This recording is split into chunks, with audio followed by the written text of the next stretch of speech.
আইনজীবীগণ একাধিকবার হিয়ারিং করেছে, সবকিছু হয়েছে। আজকে আমি শুধু ল পয়েন্টে হিয়ারিং করেছি। ল পয়েন্টে হিয়ারিং হচ্ছে এরকম যে জনাব হাসানুল হক ইনু আওয়ামী লীগের নেতৃত্বাধীন 14 দলীয় জোটের শরিক দল হিসাবে আওয়ামী লীগ সরকারের একজন সহযোগী পার্টনার ছিলেন এবং আওয়ামী লীগ সরকারের সকল কর্মকাণ্ডে তার সরাসরি সম্পৃক্ততা ছিল।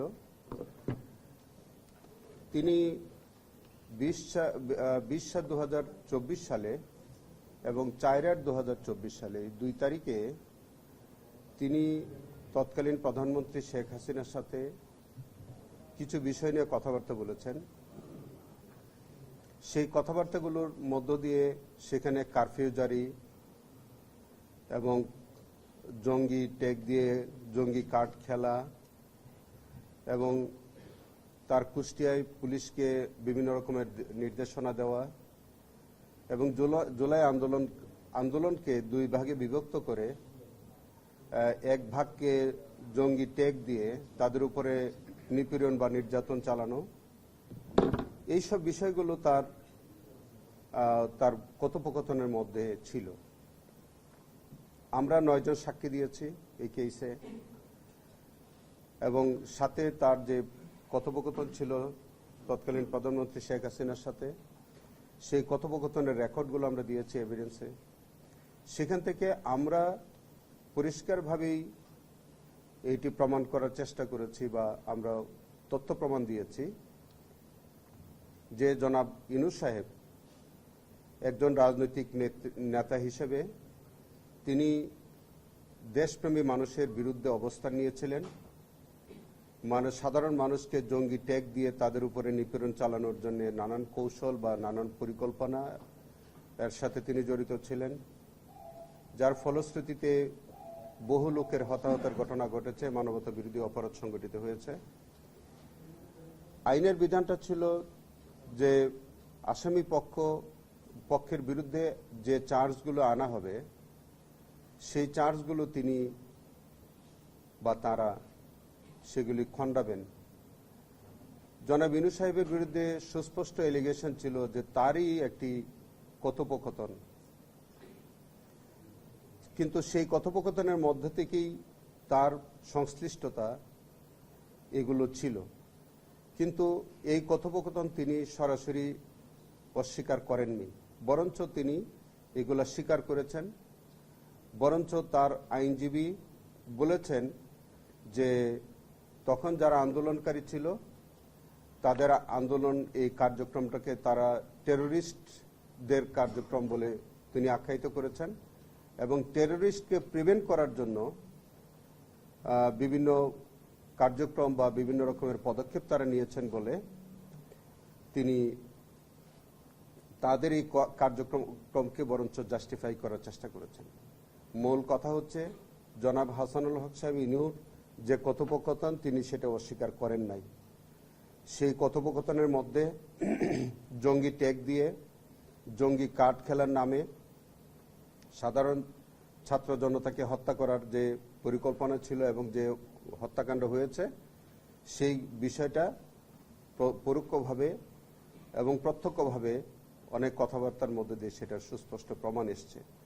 এইগুলি তিনি অস্বীকার করেন নাই এবং একজন রাজনৈতিক নেতা হিসেবে superior command responsibility, individual responsibility এবং তার প্রত্যক্ষভাবে তিনি সরাসরি মাঠে না থাকলেও তার প্ল্যান, তার পরিকল্পনা এবং তৎকালীন প্রধানমন্ত্রীর সাথে তার যে কথোপকথন সামগ্রিক বিষয়গুলো তিনি এবং প্রধানমন্ত্রী এবং তার মন্ত্রিসভার অন্যান্য নেতৃবৃন্দের সাথে তার যে একটা কনস্পিরেসি ছিল, ক্রিমিনাল কনস্পিরেসি ছিল, সেটি আমরা আদালতে আজকে যুক্তিতর্কের মধ্যে দিয়ে আমরা তুলে ধরেছি এবং আমরা মাননীয় ট্রাইব্যুনালের কাছে তার বিরুদ্ধে যে আনীত যে চার্জগুলো আছে সেই চার্জগুলোর উপযুক্ত যে চার্জগুলোর প্রমাণ সাপেক্ষে উপযুক্ত শাস্তি আমরা দাবি করেছি। না, এইটা আমরা বলেছি, আমি যেটা আজকে আমি আমার আর্গুমেন্টে বলেছি যে একজন রাজনৈতিক নেতা তার জনগণের ভাষা বুঝতে হবে। যে একজন দেশপ্রেমিক রাজনীতিবিদ যদি হন তাহলে তিনি আগে জনগণের মতামতকে প্রাধান্য দেবেন।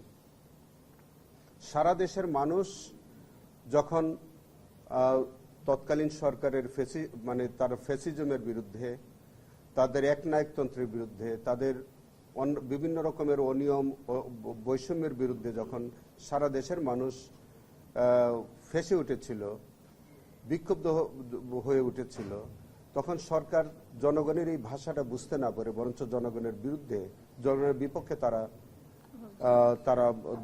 দাঁড়িয়ে জনগণকে সন্ত্রাসী আখ্যা দিয়ে তাদের উপরে নির্বিচারে গুলি বর্ষণ করে বহু হতাহতের ঘটনা ঘটিয়েছে। আমি আমার আর্গুমেন্টে সেই কথাটাই বলছি যে একজন রাজনীতিবিদকে অবশ্যই জনগণের ভাষা বুঝতে হবে। জনগণ যদি কোনো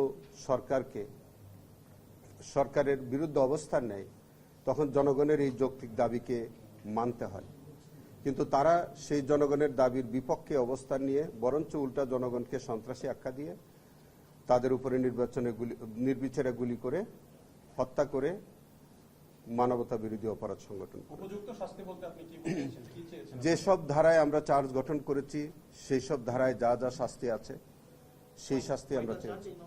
আমাদের ওখানে প্রায় 60টা চার্জ ছিল, 60টা চার্জে আমি শাস্তি দাবি করেছি। 19 জুলাই যে একটা বৈঠক হয়েছিল ওই 14 দলের, সেখানে তো উনি ছিলেন, ওই বিষয়টাও কি না, এটা তো উনি স্বীকারই করেছেন যে 14 দলের বৈঠকে উনি উপস্থিত ছিলেন।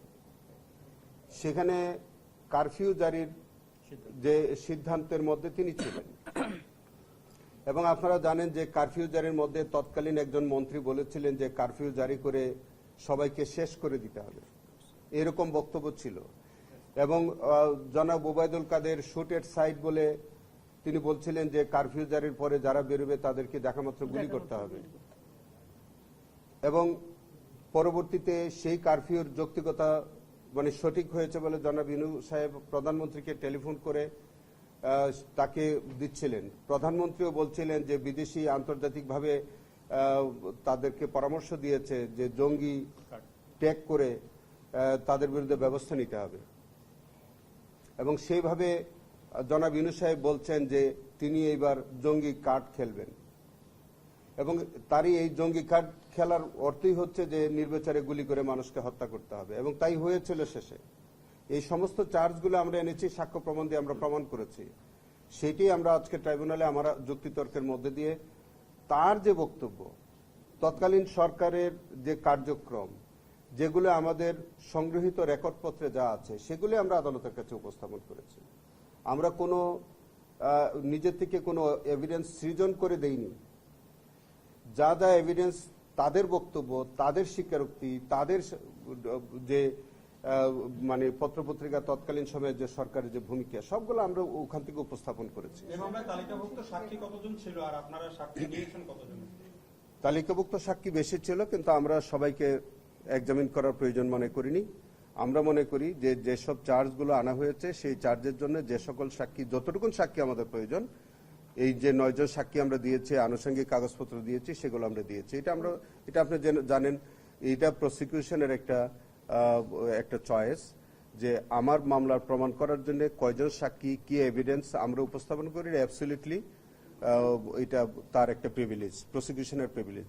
আমরা যে সাক্ষ্যগুলো দিয়েছি, সাক্ষীর তালিকায় যতজনই থাকুক না কেন, আমরা 9 জনকে দিয়েছি এবং প্রয়োজনীয় কাগজপত্র যেগুলো তৎকালীন সময়ের তাদের কথোপকথন, পত্রপত্রিকা, আপনাদের বিভিন্ন টেলিভিশন ফুটেজ, এগুলো আমরা দিয়েছি।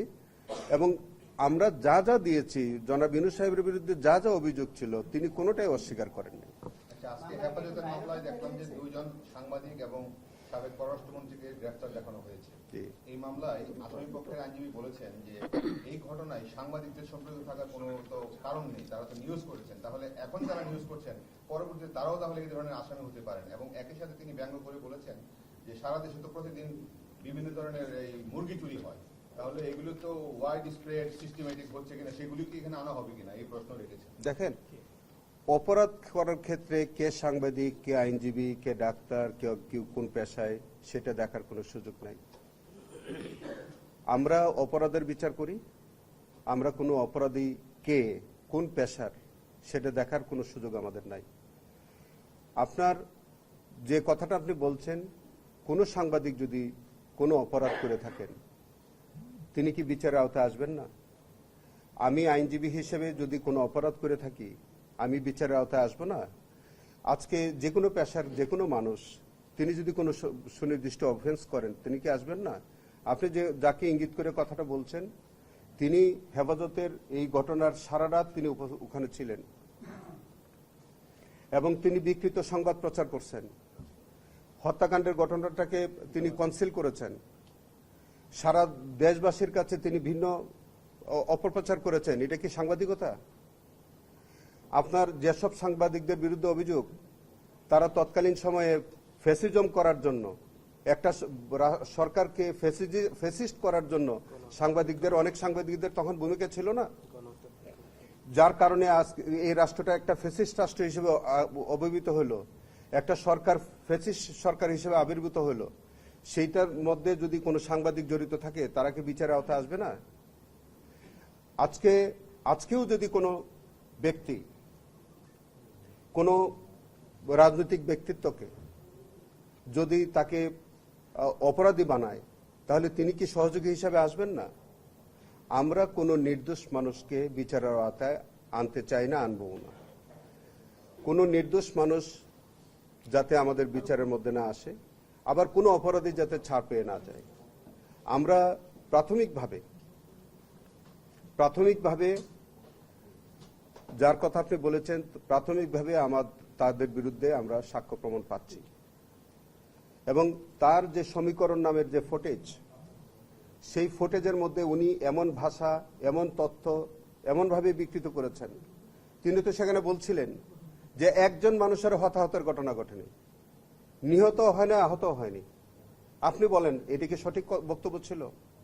প্রশ্নটা হচ্ছে যে আপনি এবং সেখানে তো আমরা স্পটের মধ্যে আজকে 32 জন মানুষের তো আমরা আইডেন্টিফিকেশন, মানে তাদের পরিচয় আমরা পেয়েছি। কোনো ভুল প্রতিবেদন প্রকাশের দ্বারা সে কি মানবতা বিরোধী অপরাধ? ভুল প্রতিবেদনের জন্য আমরা তাকে অভিযুক্ত করিনি, মানে আপনাদের এখানে বরঞ্চ আমরা তার বিরুদ্ধে যে অভিযোগটা আপাতত পাওয়া যাচ্ছে, যে তিনি এই পরিকল্পনার সাথে জড়িত ছিলেন, যে শাপলা চত্বরে যে ঘটনাটা ঘটবে, তিনি আগে থেকেই এই টোটাল মেকানিজমের মধ্যে জড়িত ছিলেন।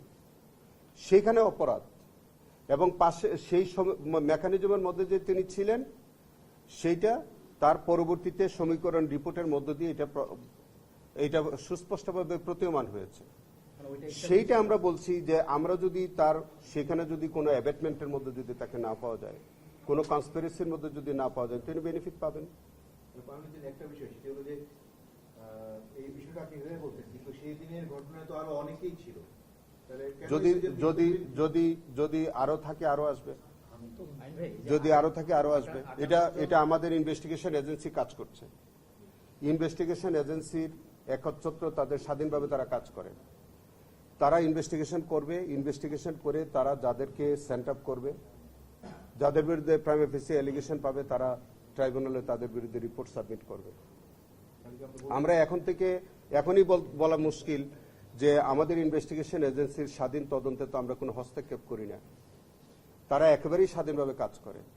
তাদেরকে কাজ করতে দেন, তারা রিপোর্ট তুলে নিয়ে আসুক, আমরা দেখি। এর মধ্যে কোনো নির্দোষ মানুষ যদি থাকে সেটাও দেখা যাবে, কোনো দোষী মানুষ যদি থাকে সেটা আপনারা দেখতে পাবেন।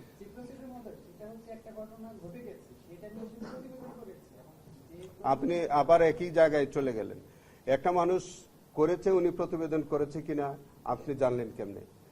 যদি তার বিরুদ্ধে কোনো মেকানিজমের অভিযোগ থাকে, যে উনি ওই রাত সারা রাত ছিলেন, ইসলামিক টিভি, দিগন্ত টিভি বন্ধ করা হয়েছে, কিন্তু তার লাইভ অনুষ্ঠান চলছে